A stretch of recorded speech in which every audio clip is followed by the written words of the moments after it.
كل سنه وانتم طيبين. معاكم محمد مصطفى، مستشار عقاري في دبي، والنهارده جاي اقدم لك فرصه ممتازه جدا اسمها الجولدن لاين، الخط الذهبي ده اللي احنا هنتكلم عليه السنه دي في 2026. لو انت بتفكر في استثمار عقاري ما بين المليون لل 3 مليون درهم، لازم تستثمر في المنطقه دي او في الخط ده. ليه؟ للاسباب اللي هنشوفها دلوقتي. هو الخط الذهبي الاسعار فيه دلوقتي لسه مقارنه بالفيوتشر فاليو او بالمستقبل لسه قليله جدا. سعر القدم بيتراوح ما بين 1300 لحد 2500 درهم، وده لسه انيشال برايسز او ده لسه مراحل اوليه. طبعا الاسعار بتختلف حسب المشروع والمنطقه، لان احنا بنتكلم على خط ممتد اسمه شارع راس الخور متواصل مع شارع دبي العين زي ما هنشرح دلوقتي على الخريطه. الشارع ده اللي هو انا بقول عليه الجولدن لاين او الخط الذهبي، لانك انت قريب من اماكن مركزيه زي ما هنشرح دلوقتي. الاسعار فيه ممتازه جدا لسه مقارنه بالقيمه المستقبليه قليله جدا جدا. جنبيك مشاريع ضخمه جدا، مطورين كبار، وده بيوري لك قد ايه ان المنطقه دي ممتازه جدا كلوكيشن، كسعر، كاسلوب حياه. وبالمناسبه، قبل ما ابدا في الفيديو دلوقتي هقولها بعدين الكلمه دي، لكن دلوقتي لازم أنا اقولها لك. المنطقه دي هي منطقه عائليه اكتر من استثمار. يعني لما بتخش منطقه تستثمر فيها او تشتري فيها عقار، فانت بتبص على نسبه المستثمرين ونسبه العائلات اللي جايين يسكنوا في المنطقه واللي عايزين يشتروا في المنطقه دي. بتجذب العائلات، معظمها فيلل وتاون هاوسز، لان هي بتجذب العائلات، وفيها مناطق اوريدي بقى لها اكتر من 20 سنه زي نادي الشبا واحد. بس انا عندي ده شارع الشيخ زايد، ده مهم جدا بالنسبه لنا. تمام، ده شارع رئيسي. دي منطقه الداون تاون. تمام، وده عندي الخليج التجاري او اللي هو البيزنس باي بالكامل كده. فانا عندي الداون تاون والبيزنس باي. لما نيجي نشوف المنطقه اللي بكلمك عليها او الخط الذهبي اللي بقول لك عليه، هو الشارع ده اسمه شارع، هنا بيكون اسمه شارع الخيل لحد هنا كده. بنيجي النقطه دي هنا كده بالظبط ونبدا يبقى يكون اسمه راس الخور. طبعا راس الخور ده بيربطك بالشوارع الرئيسيه كلها. عندك شارع الشيخ محمد بن زايد، وعندك كمان بيربطك بشارع اسمه شارع دبي العين. وده هو الجولدن لاين، الخط الذهبي. ليه الجولدن لاين انا بقول عليه؟ لان انت عندك الخط ده هو اللي ماسك المستقبل تبع دبي القريب. ان انت جنب الداون تاون، سهل جدا توصل للداون تاون بمسافه 15 ل 20 دقيقه حسب اللوكيشن بتاعك انت فين. انت تحت هنا في منطقه الدي ال ار سي، ولا في ليوان، ولا انت هنا في منطقه الميدان. كل دي بقى كده منطقه الميدان. ومنطقه الميدان دي مهمه جدا. ليه؟ لان انت عندك هنا هي متقسمه لكذا ديستريكت. اول حاجه منطقه الميدان كلها بتتسمى على اسم الشيخ محمد بن راشد، اسمها ام بي ار سيتي، مدينه اسمها الشيخ محمد بن راشد، وفيها كذا ديستريكت اهمهم الديستريكت 1 اللي موجوده هنا. تاني حاجه هي فيها الرويال بالاس تبع الشيخ حمدان اللي هو ولي عهد دبي. تالت شيء فيها الجولف كورس تبع الميدان، ومضمار سباق الحصنه اللي موجود في دبي واللي هو بيتم فيه مسابقات عالميه. المنطقه دي برستيج جدا جدا جدا، عاليه جدا. بالنسبه للخيل ومضمار الخيل هو اليت جدا جدا، يعني من اعلى الطبقات اللي بتبقى موجوده في المجتمع. فده بيجذب لك اعلى طبقه في المجتمع. وعلشان كده هنلاقي ان احنا عندنا مثلا ند الشبا 4، دي منطقه كلها مواطنين. وعندنا كمان ند الشبا 1، دي كلها فيلل وتاون هاوس مواطنين. ودي برضو اللي فيها اللي زي ما قلنا عندنا هنا مضمار الخيل وملاعب الجولف. بالظبط المنطقه دي تبعد بالظبط عن الداون تاون في عندنا 7 دقائق، في عندنا 10 دقائق، في عندنا 15 دقيقه. والجميل ان انت على شارع زي ما قلت لك على الجولدن لاين ده بقى، تنزل على شارع تطلع سواء كنت هنا ولا هنا ولا هنا، ممكن تطلع على شارع دبي العين وتوصل على طول للداون تاون وبرج خليفه ودبي مول. ولو كملت على طول بتطلع على البحر. فانت اوريدي قريب من مناطق مركزيه بالكامل. طب المناطق دي فايدتها ايه بالنسبه لك؟ مناطق سياحيه، مناطق كلها مال واعمال زي البيزنس باي. وكمان عندك منطقه الدي اي اف سي اللي هي دبي انترناشونال فاينانشال سنتر على شارع الشيخ زايد مباشره. ودي بتعتبر واحده من اهم المراكز الماليه العالميه، ودي اللي بتتداول فيها عمليات معظم البورصات موجوده هناك، شركات التامين والفاينانشال والهيدج فاند كومبانيز. كل كل الكاتيجوري دي موجوده هناك. زائد كمان انت قدامك الناحيه الثانيه محميه راس الخور الطبيعيه اللي هي لطوائر الفلامينجو، وفيها طبعا محميات طبيعيه مختلفه وفيها شجر المانجروف. المنطقه دي مش هتتبني ولا هيتعمل عليها اي مشاريع، هي هتبقى اوبن فيو. فطبعا واحده من اهم المشاريع والمناطق اللي موجوده في دبي في منطقه الميدان منطقه بوكيدرا دي. بوكيدرا دي برضو جواها هارتلاند 2 من شوبا، مشروع هارتلاند 2 هنا. وعندنا بقى المنطقه دي هي المنطقه القويه جدا دلوقتي اسمها ميدان هورايزن. المنطقه دي اسمها ميدان هورايزن. ميدان هورايزن دي هيحصل فيها مشاريع مع كريستال لاجون، هيكون مسموح في اللاجون دي بالسباحه وهيكون مسموح في اللاجون دي بالكاياكينج. فاسلوب حياه قوي جدا، عندك الميه، مساحات خضراء، عائلي. معظم البنايات في المنطقه دي كلها هي لو رايز بيلدينج. طب اللو رايز بيلدينج بيفرق معاك في ايه؟ بيفرق معاك ان عدد كثافه سكانيه من السكان، فبالتالي سهل جدا الدخول والخروج، مفيش ضغط مروري، ما عندكش الازعاج تبع الداون تاون ولا المناطق اللي هي فيها بيزنس كتير، فيها مناطق سكنيه زي ما احنا شايفين معظمها فيلل وجولف كورس وقصر الحاكم والديستريكت 1 اللي فيها يعتبر فيلل كلها وتاون هاوس وشقق سكنيه لو رايز بيلدينج 7 طوابق و9 طوابق. عندنا المناطق دي مثلا دي الديستريكت 11 برضو دي 11 دي ممتازه جدا، دي فيها فيلل وتاون هاوسز برضو، وفيها براندات قويه جدا زي فيلا براندد من لامبورجيني وبنتلي واليساب. فاحنا بنتكلم على كواليتي عالي جدا، اسلوب حياه فخم جدا، لوكيشن هايل جدا جدا. وزي ما قلت لك الاسعار، يعني هنتكلم من هنا مثلا السعر مثلا مليون و100 مليون و200 الوان بيدروم بيوصل معاك لمليون 300. دي الوان بيدروم في منطقه زي دي، جنبيك فيلل جنبيك تاون هاوس، عدد وحدات قليل جدا، المبنى بالكامل بيبقى 5 طوابق او 6 طوابق بيبقى 50 وحده بس. 1300 سعر ادم ده يزيد معاك يوصل معاك ل 1500 و1600 بعدين، فانت بتتكلم على نمو كبير جدا في راس المال. كمان حته الايجار ممتازه جدا جدا ليك برضو في المناطق دي، سهله جدا الايجار لان المنطقه عائليه وهاديه وراقيه وفيها مدارس انجليزيه ومدارس فرنسيه، وفي كمان كليه موجوده في المكان ده في المنطقه دي بالظبط. زائد هنا برضو عندك انت ما بين ايه؟ انت ما بين الداون تاون، تمام، ما بين الداون تاون والبيزنس باي وفاينانشال سنتر تبع دبي دي اي اف سي. زائد كمان بلس انت عندك هيبقى في جنبيك هنا اهو منطقه دبي كريك هاربر، واللي دي راح يكون فيها اطول برج في العالم بعد كده.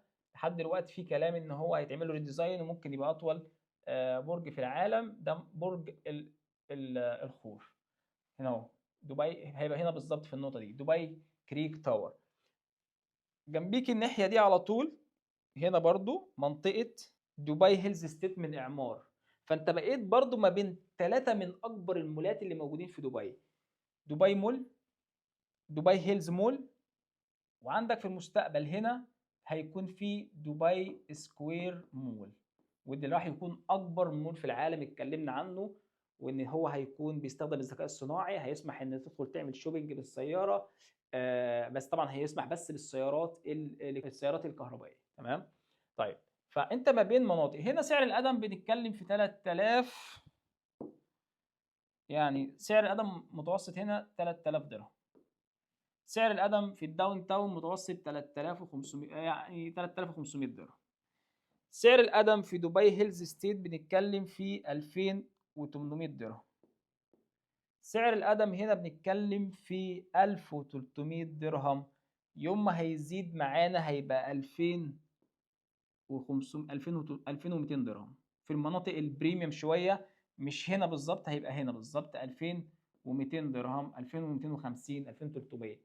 فلو بصيت على فرق السعر من على يمينك 3000، على يسارك 2800، 3000، فوق هنا عندك داون تاون 3500، فانت فرق السعر كبير جدا من 1300 هنا 2200. بس انت جنبيك بص الاسعار عامله كام. زائد كمان المنطقه دي زي ما انت شايف هعملها لك باللون المختلف شويه، تمام. عندك المنطقه دي كده بالكامل زي ما انت شايف كده اهي، كل ده تبع دبي بالمدينه العالميه بالمناطق دي كلها خلاص ساتيوريتد. هي المنطقه دي اللي هتكون الاقرب للداون تاون، وهتبقى برضو اتملت خلال الثلاث سنين الجايين. يعني انت بتتكلم في 2028 2029 هيبقى صعب عليك انك تلاقي حاجه في المنطقه دي. وهنا هتبدا عمليه الاستثمار تبدا فعليا اكتر من دلوقتي، الاسعار هتزيد، الطلب بيزيد، السكان بيزيدوا، فانت بيبدا الطلب عليك، انا عايز اشتري منك، فادفع لك اكتر، ادفع لك، انت شاري بسعر الطرح، انا النهارده بشتري منك وهي جاهزه، بدفع لك فلوس اكتر، بكسبك 40% 30%، او باجر منك وبحقق لك عوائد استثماريه من 8 ل 12%. فدي حاجه كويسه جدا انك انت ترجع ثمن العقار اصلا خلال 10 12 سنه، ممتاز جدا جدا. زائد ان انت عندك كل سنه ولا سنتين الاسعار بتزيد عندك في الايجارات، فانت الايجار بتاعك بيزيد، تلاقي نفسك الايجار بتاعك مع الوقت وصل ل 12 و13% ويمكن 14%. دي حاجه كويسه جدا ليك انك تستثمر من دلوقتي في الوقت ده في 2026 في بدايتها. في مشاريع ضخمه جدا نازله في المنطقه هنا، في عندنا مشروع مرسيدس من بنغاطي بالمنطقه هنا، لسه كمان في منطقه تانية موجوده بنتكلم عليها دي ال ار سي، ممتازه جدا للاستثمار، سعر القدم فيها هايل جدا جدا، تعرف تستثمر فيها دلوقتي، وعندك اقساط من بعد الاستلام. هنا ما بيكونش فيها اقساط ما بعد الاستلام في المناطق دي، هنا في الغالب خطه الدفع بتكون 60 40 او 50 50. يعني ايه 50% خلال الانشاء او 60% خلال الانشاء، و40% عند التسليم او 50% عند التسليم، فانت عند التسليم مطالب انك تكون مسدد المبلغ بالكامل.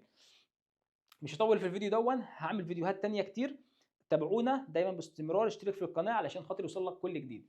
50 50 في الثانيه عند الاستلام، ال 50 الثانيه عند الاستلام ممكن تعملها تمويل بنكي، او ممكن تعمل اعاده بيع وتكسب على ال 50% بس اللي انت دفعتها، مش لازم تكمل مع اقساط، مش لازم تدفع ال 50% اللي عند الاستلام. بنجيب المشتري عند الاستلام، هو بيشتري بيخش مكانك بيدفع ال 100%، 50% ليك بالمكسب بتاعك، وال 50% الباقيه للمطور. فدي كلها موجوده عندنا وفرصه كويسه جدا للاستثمار. زائد كمان انك انت هتكون قريب من البحر، ان انت عندك اللايف ستايل اللي هيكون موجود هنا في منطقه دبي هورايزن، ممتازه جدا، فيها مشاريع كويسه جدا جدا. في مشروع ممتاز جدا براندد او تصميم زها حديد من المطور امتياز، واحد من افضل المطورين الموجودين في السوق العقاري في دبي دلوقتي. في مشاريع تانية زي بريسكوت مثلا موجود برضو هنا برضو في عده مشاريع ممتازه جدا برضو هايله جدا للاستثمار باسعار اقل طبعا من هنا، الفرق مش بعيد، فرق بسيط جدا. انت هنا جميل انك على مخرج رئيسي معظمها فيلل، فانت سهل الدينستي تبعك او الشقق السكنيه اللي موجوده عددها قليل جدا، سهل جدا توصل للداون تاون، قريب من الداون تاون، برايم لوكيشن، حواليك شوبه موجوده هناك اللي هي شوبه هارتلاند 2، كانت شوبه جايه هنا في الاول شوبه هارتلاند 1، بعد كده جت هنا شوبه هارتلاند 2 في بوكيدرا، تمام. طبعا في شوبه 1 برضو كان مشروع كويس جدا سولد اوت، يمكن نلاقي في بعض الوحدات. منطقه هايله جدا. عندك المول لما يفتح هنا كمان 3 سنين، فانت هتبقى قريب جدا من المول، قريب جدا من مول دبي هيلز، دبي هيلز مول برضه قريب جدا ليك، فانت سهل جدا قريب منك الداون تاون. فلو انت عايز تأجر سنوي تعرف تأجر، عايز تأجر شهري تعرف تأجر، عايز تعمل اعاده بيع سهل جدا تعمل اعاده بيع، لانك انت هتاخد برايم لوكيشن عليه طلب عالي. الطلب بيزيد معاك لانك انت في فرص وبوتنشال، يعني في حاجات بتخلق فرص عمل، فالفرص العمل دي بتزود معاك الطلب وتزود معاك الاسعار. يعني مثلا عندك الداون تاون والبيزنس باي، هي منطقه اصلا هي بيزنس هاب، فانت قريب من بيزنس هاب كبير جدا وسياحي في نفس الوقت، فسهل جدا ان البيزنس هناك بيزيد كل سنه، الرخص التجاريه بتفتح كتير كل سنه، ناس كتيره مهتميه في اللوكيشن ده، دي اصل دبي ودي هي دبي الفعليه الحاليه. فانت لما تيجي تدور على مستقبل ممكن تاخد في المستقبل القريب قريب من الداون تاون، قريب من المناطق المركزيه، فانت هتفضل طول عمرك في برايم لوكيشن. صعب جدا في المستقبل تلاقي اماكن هنا للبنى بعد كده، عشان توصل انك انت تبقى قريب من الداون تاون هتروح ورا شارع، ده شارع اسمه شارع الامارات العابر، هتروح ورا شارع الامارات العابر، هنا هيبقى بينك وبين الداون تاون بنتكلم في 35 دقيقه عشان توصل او 30 دقيقه، فانت بعدت، فالاولويه للاقرب، اللي عايز يأجر هيأجر هنا اسرع، اللي عايز يأجر هيأجر هنا اسرع. بعدين لما يحصل طبعا ده لسه، ده ممكن تكون البلان بعد 5 سنين تكون انت استلمت واجرت وحققت عوائد والطلب عليك هيزيد. انت في يعني الرقعه الذهبيه او الرقعه البلاتينيوم لدبي هي المنطقه دي. طبعا لسه بعد كده هنتكلم على المربع الذهبي او المربع اللي نقول عليه الدايموند في دبي، اللي هو الاستثمار على البحر. طبعا الواجهه البحريه، الواجهات البحريه ممتازه جدا للاستثمار، النمو راس المال فيها عالي جدا، بتبقى ميكس يوز ما بين اللي هو السياحه، كل الواجهات السياحيه اللي على دبي هي واجهات، يعني كل الواجهات البحريه اللي في دبي هي واجهات سياحيه. فانت لما تستثمر في واجهه سياحيه زي اللي استثمر في نخل، استثمر في برج جميره، اللي استثمر في المارينا دبي مارينا، اللي استثمر في عمار بيتش فرونت، اللي استثمر في اي واجهه سياحيه او اي واجهه بحريه قدر يعمل ارباح خياليه هناك تجاوزت ال 40 وال 50%، وفي حاجات تجاوزت ال 100%، بلو ووترز تجاوزت ال 100%. فانت النهارده لما تخش تستثمر في وجهه سياحيه جديده او وجهه بحريه جديده، لسه الارض صحراء هناك، لسه الكونستراكشن موجود، تدفع اقساط مرنه 3 4 سنين تستلم، بعد الاستلام ممكن تأجرها سنه سنتين، تلاقي نفسك السعر بتاعك تجاوز ال 100% كإعادة البيع، تلاقي نفسك انت استمرت كسبت معاك عوائد ايجاريه خلال سنتين او ثلاثه، ممكن تحتفظ بيها، ممكن تبيعها، بس اسيت قوي. فهنتكلم 5 سنين من دلوقتي الواجهات البحريه مش هتكون موجوده. فكر فيها كده، الواجهات البحريه هي اوريدي قليله في دبي، بتمثل 5% من مساحه دبي او اقل من 5% من مساحه دبي، فهتكون كلها مش موجوده يعتبر، او هيبقى في حاجات جديده بس الاسعار بتاعتها هتبقى اعلى بكتير، لان هتكون اوريدي السبلاي قل بكتير جدا، والطلب عالي اوريدي. تاني شيء، كل المناطق اللي حوالين الداون تاون دي برضو كلها هتبقى مش موجوده خلاص، ما فيش فراغ تتبني. هي 5 سنين الانشاءات شغاله والطلب موجود والسياحه عماله تيجي، والسياحه كل سنه بتزيد، عدد السكان كل سنه بيزيد، دبي ماشيه في خطوات كويسه، عندها اجنده قويه جدا اسمها اجنده دبي الاقتصاديه دي 2033، بتنمي فيها السياحه، بتنمي فيها الاقتصاد، بتنمي فيها بتجعل دبي كوجهه سياحيه عالميه، تجعل دبي كوجهه اقتصاديه وماليه عالميه قويه جدا، فيها ترتيبات قويه جدا لدبي. دبي واخده مراكز قويه جدا، سواء كافضل وجهات سياحيه، كافضل مكان للسكن، كموقع استراتيجي، كمثلا حتى العامل الليل والنهار ما يتوقفان، فليش نحن نوقف؟ جذبه للاستثمارات، جذبه لرؤوس الاموال، جذبه للعائلات، بتديك بتاخد فيها فرصه انك تاخد اقامه ذهبيه لمده 10 سنين، بتتجدد كل 10 سنين يعني، بمبلغ 2 مليون درهم بس، تدفع الداون بيمنت، يطلع لك الصك الملكيه، تبدا انك تقدم على الاقامه الذهبيه وتحصل عليها 10 سنين ليك ولاسرتك، تقدر تقدم ليك ولاسرتك بعد كده.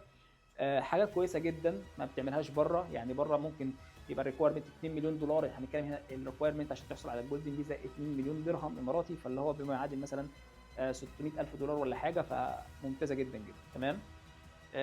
ده كده كان الفيديو تبع النهارده. زي ما قلنا انا محمد مصطفى، مستشار عقاري، لو محتاج تتواصل معايا لاي استشاره عقاريه تقدر تتواصل معايا. زي ما حكينا عن المشاريع، لسه هعمل فيديو تاني هنكمل فيه الشرح عن المشاريع اللي موجوده هنا، هنكمل في الشرح عن المناطق. اتكلمنا النهارده بس عن الجولدن لاين، تمام. اتكلمنا النهارده على المناطق وليه فائده الاستثمار فيها دي ممتازه جدا. طبعا في فرص عندنا في دبي كريك هاربر، طبعا في فرص هتكون في دبي كريك هاربر ممتازه جدا، بس البوتنشال هناك ان انت جنب المول، جنب الكريك تاور، الكلام ده كله هيفرق معاك في السعر بعد كده. طبعا هنا برضو هيبقى في خط مترو هيعدي في المنطقه هنا، وخط مترو هيعدي هنا برضو اللي هو خط المترو الازرق، هيعدي هنا في دبي، جاي من هنا كده بالظبط كده دبي كريك، تمام، هيعدي من هنا. كل ده هيفرق معاك، كل ده هيفرق معاك في الاسعار وزياده الاسعار تبعك والاستثمار تبعك. مش هطول عليك الفيديو، زي ما قلت لك مش هطول عليك الفيديو. شكرا ليكم وتابعونا في الفيديوهات الجايه. سلام.